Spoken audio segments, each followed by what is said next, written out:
If y'all hear that beeping in the background, just ignore it. Because I'm going to try as hard as I can to get it out. But I might not be able to. Smoke detectors. Batteries.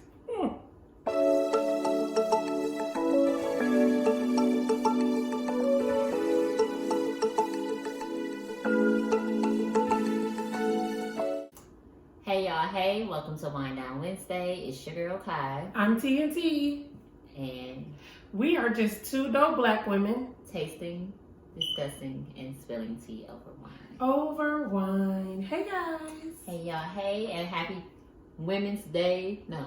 National Women's Month. Happy National Women's Month again. We still in it. We still here. So today is like a celebration of womanhood. So today we're going to be bringing you a little bit of bubbly as our celebration wine today, and a few topics geared towards womanhood and things about women's.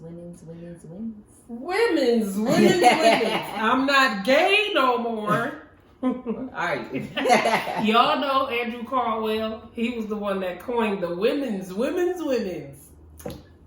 we're going to be reviewing today the Black Girl Magic Sparkling Brut. Y'all know we love some Black Girl Magic anything. Here.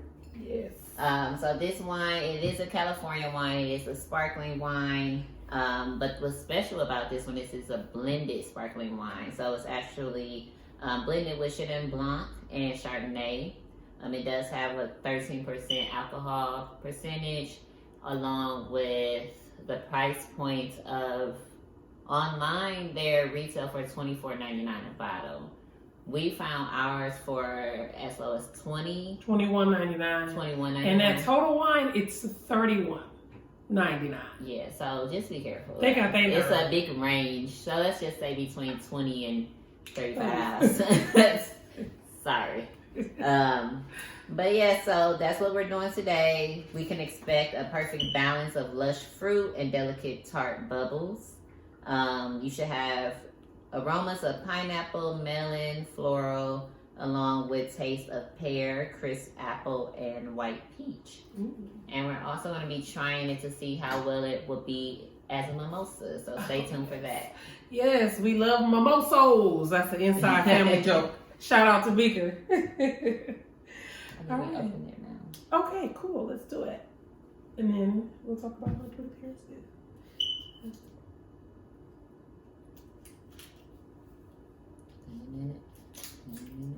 Oh, that's neat. It's like they be thinking of everything over at Black Girl Magic. Even how you gonna open it. I mean, we always do. We gotta prepare. Yeah, even when it comes to opening up the bottle, it's like they thought of everything. That's interesting. I love it. We love Black Girl Magic. Not as much as we love Flo, but you a black girl, do your thing. Hey, we drinking all this. We don't even need that top. You know, I don't think you can ever put those tops back in there. No, you can't. Not when it comes to these.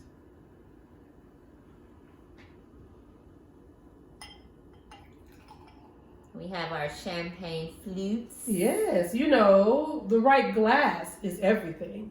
So we've had a whole episode when we talked to you guys about the different glasses. Check out. I'll link it in the eye up here or up here, wherever that is. In the description. In the description, you'll also have a link for the proper glasses to use. What do you think? I'm getting the fruits. The pineapple, I can smell it. Yeah, definitely smells fruity. I like it. Let's taste it.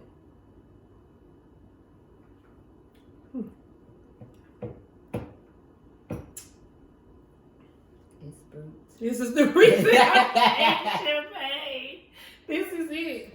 It's just not. Champagne was created for mimosas. It just had to be. Yeah, because champagne just tastes like feet. To me. Champagne is I disgusting. never had a foot in my mouth. Champagne is like disgusting. My baby's foot, probably, but that's what I imagine. Like feet would taste like. It's disgusting. Sorry. But it do taste like that Chenin Blanc that we tasted at that. That one had a little taste to it too. I'm going to also link the New Year's Eve video in there because in the New Year's Eve video we talked about the difference between Prosecco champagne and sparkling wine. So you guys know that this is sparkling wine, and they also said that it's sparkling brut. So anybody who watches us, or if you pay close attention, it can only be called champagne if it's made in France. And those are the ones that are super duper duper duper expensive. But you have some Prosecco's that are a little pricey, and sparkling wines are a little pricey too. But so this is not champagne. This is a sparkling wine, and I don't like it. But you don't like any sparkling? I don't like sparkling wines.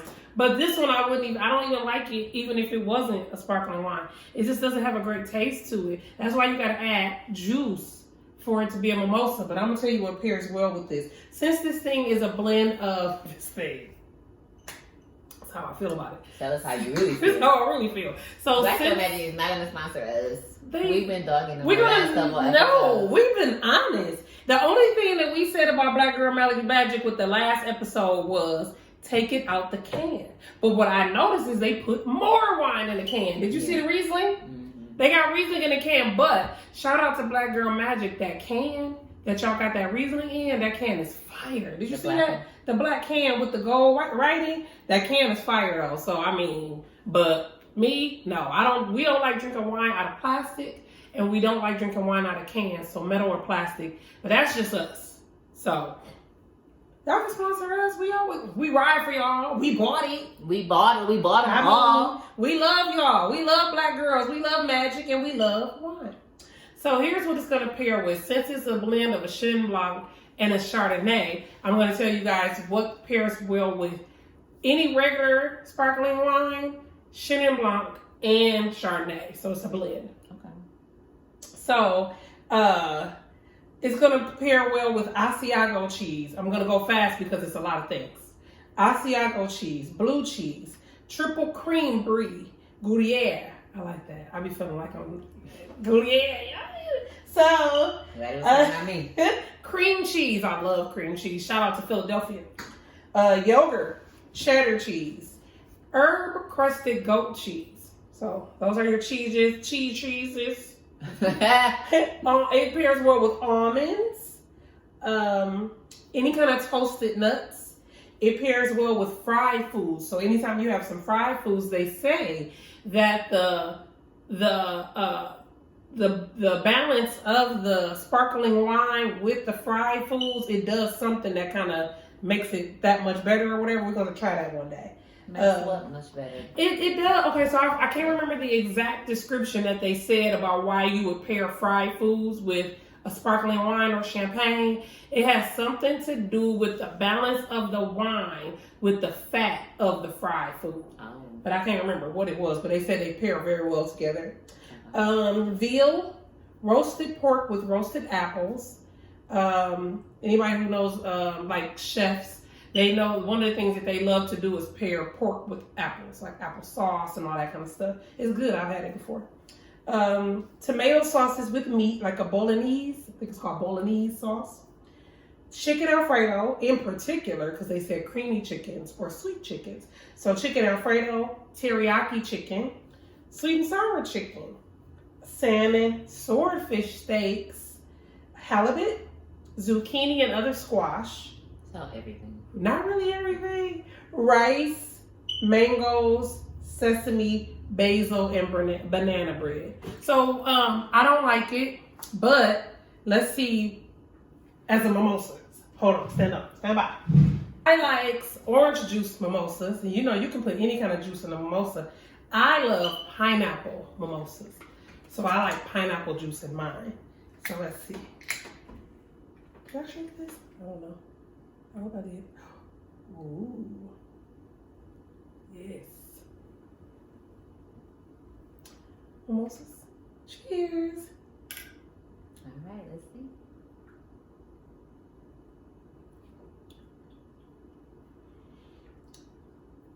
Tastes like pineapple juice with feet.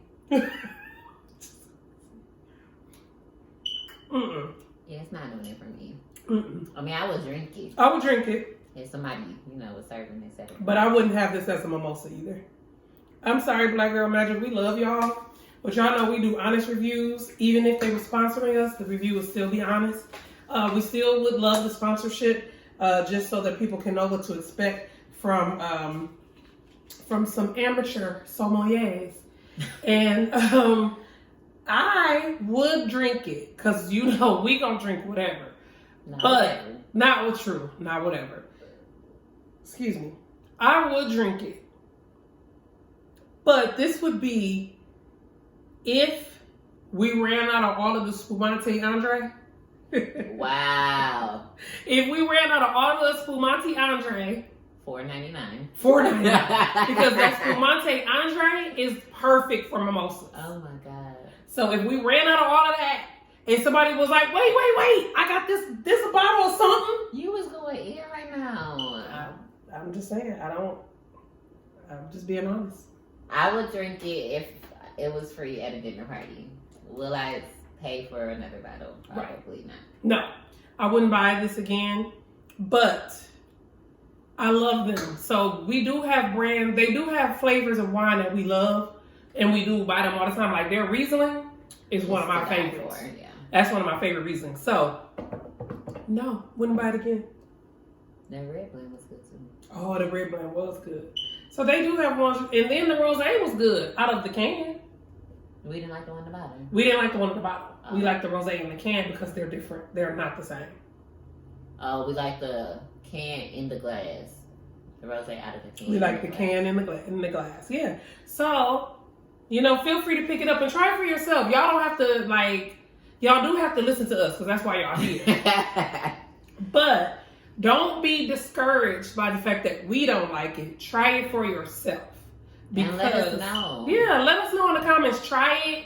Let us know in the comments if we crazy or if it's amazing for mimosas, if it's typical sparkling wine, because y'all know I don't like bubbles in my drinks. So let's keep the celebration going. We're going to finish this bottle, like she said. We definitely finished this bottle. So, cheers to that. So today for the tea bag topic, like I said in the beginning, we're going to be talking about, Women's History Celebrations, the last video. For National Women's... For the month. Yep. So today's topic is, we are celebrating the different decades of womanhood. So how have your 20s differed from your 30s, from your 40s? Ooh. So I'll go first because I don't have any 40s to reflect on and newly 30s. So I feel like my 20s, they were just all over the place. And I don't know what 30 is going to look like, but I know what I've learned from my 20s, towards the end. One thing I can say that remained constant is, well, not really, but for the most part, I had 1 year where it wasn't constant, but for the most part, what I can say is that in my 20s, I've always been confident in me, where I am, who I want to be or where I want to go. So that hasn't changed, and I would love, for that to continue throughout my lifetime. But my 20s was more so hot girl, mom, unexpectedly, how that happened. It's a croissant, I don't know. So mom, hot girl, trying to be a hot mom, trying to figure it out, going to therapy, finally starting to think I figured it out, getting my life together, accomplishing goals, and then boom, 30s here. So for my 30s, I'm walking into it more so with a clear mind. I have a lot more direction and a path that I want to stay on. So my 20s, I built a strong foundation to build on. And 30s are mine, and it's unapologetic. I have nothing that I'm going to regret. I'm pretty sure it'll be something that's oh, I probably have to do that, but I'm going to have to, I'm living unapologetically. Whatever decisions I make, I'm going to have to stick beside. That's dope. So that's for me, for my 20s, and what I hope will be for my 30s. Okay. So I happen to be in all of those decades at some point in time in my life. So let's talk about it. I actually want to go from my teens to my 20s, No teens. to my 30s, to my 40s because We're gonna be talking all videos. no. My teens were just a great time. In my teens, I feel like I had the space to be able to figure me out, to be able to do. My mother gave me a lot of room to be. I had a ball. Like me and my friends, we just had so much fun. We were out here in these streets in our 20s, not doing nothing stupid, but it was mostly at each other's houses outside. But my teens were fun. It was like fun on steroids. That's all we did was have fun. Of course, we did our homework and we went to school and all that. But it was fun. That was my teens. So then my 20s, like Kai said, and typical for most people's 20s, my 20s were all over the place. But my 20s were riddled with mistakes. I made so many mistakes in my 20s. Like my 20s were literally just out here trying to figure it out. But I always live a life with no regrets. So for me, like she said, in her 30s, she's going to make these decisions and she's going to stick beside them and stand on those decisions. That's my life in general. So like if I make a decision, because it's hard for me to make decisions. Like I'll straddle a fence forever if you let me, without jumping to one side or the other. So for me, I live a life with no regrets. Like who I am is because of what I've done. So I don't regret anything that I've ever done in my life. But my 20s were foolish. Like my 20s were foolish. Like, dude, okay, you got this college degree with this career. You making all this money. For the half of my 20s, I was still living with my mother. So my 20s was balling, right? So I balled. And I had, it was foolish. I was out here just screwing up, messing up, doing whatever. But that's what you're supposed to do in your 20s because you're young. So when you are young, make those mistakes and just live in that. And then if you want to, apologize later or you're going to have to. So that's up to you. But so in my 20s, I feel like I made the mistakes so that into my 30s, I was a little more calculated, right? So 30s were like, okay, you grown now, right? You for real grown. And it was so funny because that was something that me and my friends used to always say to each other. We in our 30s, like we for real grown. But me and my friends, we still kind of childish. So that's why a lot of times I don't even feel like I'm in my 40s. I feel like I'm still 16 in my teens in high school having all this fun or whatever because we still at heart, we childish and it's what we do. We don't like stupid childish stuff, but we like to have fun. Fun is our life. So in my 30s, I realized, okay, you got to get serious, right? You got to, buckle down. You got to be like, you grown now. You can't just be out here being foolish. So going into my 30s, I got rid of the foolish ways of my 20s. So I kind of like started to be more calculated, start being more strategic with decision making, started trying to be more strategic with my career. I wanted to be a real grown up. It was kind of like how I thought about the 30s. But then in my 30s, I spent all of my 30s single. So, like a lot of people, which I guess it kind of would make sense because a lot of people in their 30s are married, they have children. Not everybody, but a lot of people, that's that stage of that decade. But I literally spent my whole 20s single. Like, my whole 30s. I'm sorry, excuse me. I literally spent all of my 30s single. So that was kind of like a part of that being grown for real, figuring out who I am, figuring out what I want, making better decisions, not being foolish, throwing away all of the BS that I did in my 20s. So that was my 30s, was kind of getting it together. Get it together, girl. Get it together. So then now I'm in the beginning of my 40s. And in my 40s, I feel like I have an attitude like I really don't care. Like I don't. Like, I'm not taking nothing personal because I don't care. I'm living in my selfish season of no.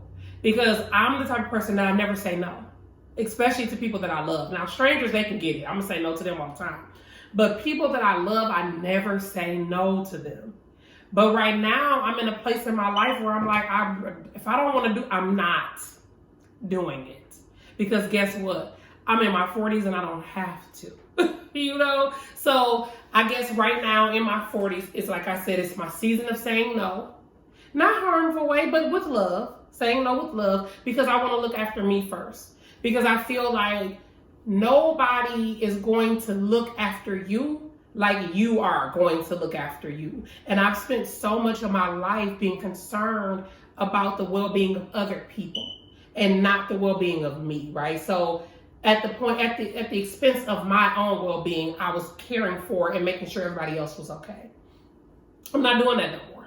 You know, so even when it comes to dating, I don't really care. Like I'm not about to sit here. Look, me and one of my best friends had a conversation about dating now. Like we really don't care. Like I'm just showing up. I'm not doing anything. I'll show up. But other than that, it's the responsibility of that other person to put that initiative in. You know, make it known that this is what they want to do, that this is what they want. I'll show up, but that's all I'm doing. So, in my 40s, at the end of my 40s, going into my 50s, I expect that I would have been doing more of what I want to do and less of what I expect people to want me to do or what people expect from me. You know, so that's kind of where I am. I'm saying no. I'm being selfish. I'm doing what I want to do. And it's not hurting anybody, but that's my decades. Yeah, I feel like for me, for my 20s, when it comes to dating, like it was more so like, let me prove to you, like, I don't need you here. Like, you being here is an option. And I think with looking at dating now being 30 and going into my 30s, it's like, I don't want to have to prove anything to you. Like, you see what you get, and that should be enough. But what can you prove to me, really? Like, how you're going to add to that. So, I really want to tap into my feminine energy. I really want to be like a laid-back dater and not, you know, taking the reins on things. But I also figured out that I don't know how to do that. So that's also something I plan to learn, or hopefully, you know, learn sooner than later. Right. So what we would like is for you guys to, first of all, subscribe to the channel, like the video. But for everybody out there, because we have male and female viewers, so just because it's National Women's Month, we want to hear from the fellas too. Let us know, like, what was the transition of your decades? Like, what was that for you? How did you feel in your teens, 20s, 30s, 40s, 50s, 60s? For the people who are out there watching, I really want to know. I really want to hear it. And if you are up there, so where you're like at the 50s, 60s, what would you claim as your best decade so far? Do you have one? My best decade so far, when it comes to, like I said, y'all, I like to do it. I like to do stuff. I'm like one of the people that like to be out and about all the time.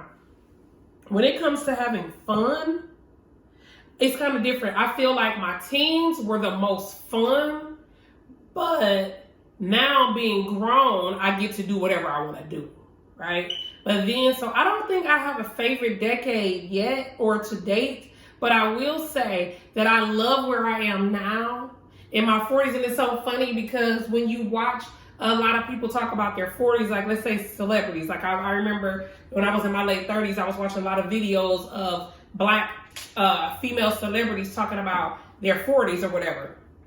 And they were like, they love who they are. And it's so crazy because I can say that. I love who I am in my 40s. Like, I do. And it's so crazy because a lot of times I'm like, dang, I can't believe I'm 40. I'm for real, like, grown. But at the same time, I like who I am. Like, I want to be the best me every single day, but I like this version of me. I do. That's what's up. Yeah. Y'all know we have a segment that we're calling now, that we have now called TNT's Explosive Thoughts.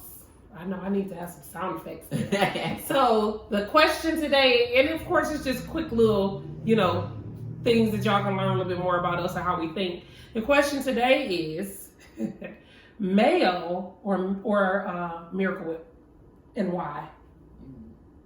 I mean, I don't really care for either one, but I'm gonna go with mayo. Mm-hmm. I know that's like take my black card, but Miracle Whip is sour and it's tart, and I like it. Mayo just adds a little. It's not seasoned, so it's gonna give it the little bit of wetness that it needs. That's the perfect description of the difference of the two. I like the sour. That's perfect. So I'm the reverse. I like Miracle Whip. Now, I'm like Kai. I don't prefer either. Tell us in the comments, which one are you, Miracle Whip or mayo? All right. Well, that's what it is today.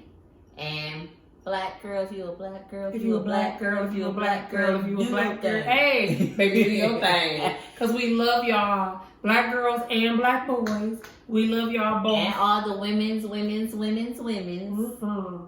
Happy Women's History Month, and see you guys next time. Yes. Cheers.